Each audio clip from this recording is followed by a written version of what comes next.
Kia ora, Corin Dan here, business editor, joined by our economics correspondent Giles Beckford and political editor Joe Moyer, both who have been in the lockup today and getting a handle on this budget, the third budget from Nicola Willis. Let's start with you, Joe Moyer. Your overall impression of this budget. There was no big cost of living surprise, it just wasn't there, but plenty of other things, and a surplus that'll got to 1 year earlier than thought. Yeah, look, the rabbit that we thought might come out of the hat, because of course it's an election year and you normally get something like that, didn't happen. And what Nicola Willis is selling here in an election year to people, to voters, is we're going to get the books back in surplus, we're going to have some economic growth, we're going to have more jobs for people, and we're going to make the country a better place to live for people, and that's your sweetener. That's the bit that you're going to get. There's no sort of cost of living payment, there's no sort of big treat there. It's just something that's going to happen in the future. The other interesting bit I thought that was in there was that they had about $500 million that they could have played with. They could have done some sort of cost of living type thing. They've put it into a category of, if the fuel crisis doesn't get any better, we've got $500 million here to play with, but we're not going to do anything with it at the moment. It's a rainy day sort of a fund. Well, the interesting thing was, Giles, that the forecast that they're going to get back to surplus a year earlier and that debt will be lower is built on the New Zealand economy somehow getting through this crisis a bit better than we thought. Well, the base case from Treasury is, as Joe's sort of alluded to, which is that the conflict hasn't been as bad, as ugly, as hurtful for the economy as many people had feared. Sure, fuel prices are up, there'll be an inflation surge, but that may well be short-lived. Treasury is now thinking that it will pass. Right, when the growth hit goes, and there will be a hit to growth and people's livelihoods this year, but it will quickly rebound, right? And when oil comes down, then growth will start to resume, jobs will be created, the tax take will increase, the government's still keeping a tight rein on the spending, so the gap, the overdraft, so to speak, the deficits will start to shrink, and before you know it, right, you've got a surplus a year ahead of schedule. Is it a bit of a leap of faith that New Zealanders will have to take? I mean, it's going to be Nicola Willis and this government are going to have their messaging very clear to make sure New Zealanders understand. Yeah, I think that she's been practising that messaging already, because what you heard from Nicola Willis in both the budget lock-up speech today that we were in and also the speech that she's just made in the House, very, very political messaging, very much around, you need to trust us. We have said to you that we're going to get things back on track. We've got to the point now that the forecast is showing that we're going to get into surplus a year earlier. That's better for all New Zealanders. That's the message that she's sending. Coming back to your point of selling it, well, it's going to be up for voters to decide whether that's enough. There are plenty who are living on the breadline more now than they ever were before, who would have been expecting something in this budget, who will look at it and go, wow, there's $500 million there that you chose not to spend today, and also there's other decisions that were made that could have been decisions that benefited them. So like any budget, there's winners and there's losers, and people will always think that decisions could have been made that would better suit them. But Nicola Willis is the one who's going to sell it, and I think it's going to be fascinating to see how that rolls out in the coming weeks. There was a lot of spending on capital spending on roads, on courthouses, on hospitals.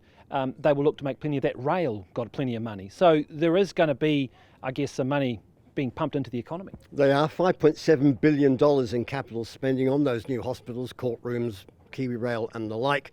And we've heard Nicola Willis say a couple of times in the past couple of weeks, job rich, right? Every $1 billion spent on an infrastructure project creates close to 5,000 jobs, is the rule of thumb. Right? Their assumption is that the economic recovery will deliver 220,000 new jobs over the next 4 years. Now, given that we've lost somewhere in the region of 30 to 40,000 jobs in the economic slowdown of the past couple of years, we've got some ground to make up. And the question, of course, is also, where are those jobs created? Are they real, full-time, grunty paying jobs? All right, or are they, as some of the evidence shows recently, part-time jobs in and out of work, right? And we'll have to wait and see on that one. It's one of those, I won't say heroic assumptions, but it's optimistic. One area they will look to argue, I'm sure, is that they have kept up spending on frontline public services, and there is more money going into health, always a record amount, but they have done that, education, so there is plenty of money in those core public services, even if we know that public servants are facing cuts. Oh, 100%. And I think given there was no obvious sweetener in this budget, Nicola Willis needed to spend what money there was on frontline core public services. And that has been the messaging from this government as well, that they are putting more money into health, into education and dealing with the economy. So this budget kind of speaks to that, because what you saw today was that $5.5 billion investment into health, into frontline services. Some other sort of smaller things in there too, but will be big for people affected by them, like for example the bowel screening and more people being eligible for that at a younger age. That's going to be really, really big for some people. So there are some things in there that I guess could be described as sweeteners for people who will be affected by it. But broadly speaking, they have gone down the road of doing those frontline core public service boosts and hoping that if people can see, shorter waiting times at hospitals, getting into doctors faster and all those sorts of better access to school, more resources in schools for kids, that sort of stuff, they're hoping that that's where they'll get the gains in an election year.